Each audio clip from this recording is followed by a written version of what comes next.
Nu skal jeg vise, hvordan man lægger farver ind i viftemønstret. Og det gør man ved, at man tager snoren med de 2 farver og lægger over sammen med bundfarve og de 2 snore. Så har jeg cirka 10 cm ekstra, som jeg lader hænge. Så strikker jeg, har jeg de 4 huller, 2, 3, 4 huller, hvor vi skal lave viften. Jeg starter med at ned i det første hul, rundt og få alle de 3 tråde med, ud og lave en maske. Den sætter jeg over på pinden her. Så har jeg de 10 cm af tråden, dem lægger jeg sammen med de andre 3 tråde, så jeg ligesom hæfter den her ende ved at strikke den sammen. Så strikker jeg drejet ind i den maske. Sådan. Så ned i nummer 2 hul, fisker garnet ud og over på pinden og strikker den drejet ned. Forsøg at lave dem sådan lidt løse, maskerne, over på pinden og drejet ned, over på pinden og drejet.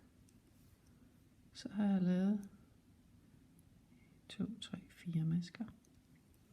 Så strikker jeg midtermasken, og så har jeg igen her 1, 2, 3, 4 huller på den anden side, som jeg gør det samme i. 1 over på pinden, drejet ned, op,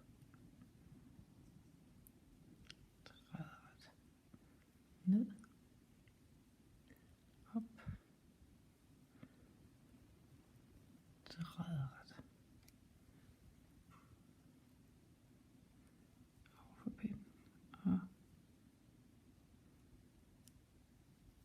drejet. Sådan. Så har jeg 9 masker. Jeg vender mit strikketøj.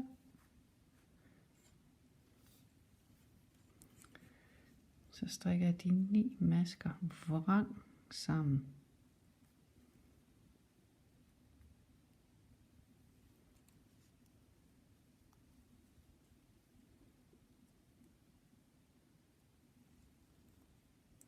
Sådan.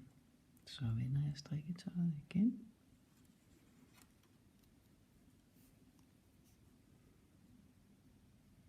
Og strikker en ret.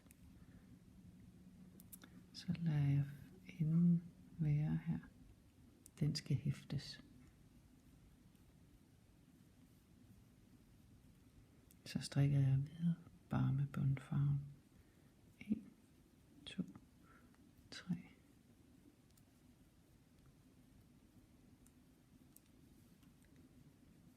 Sådan. Så har jeg sådan en farvevifte.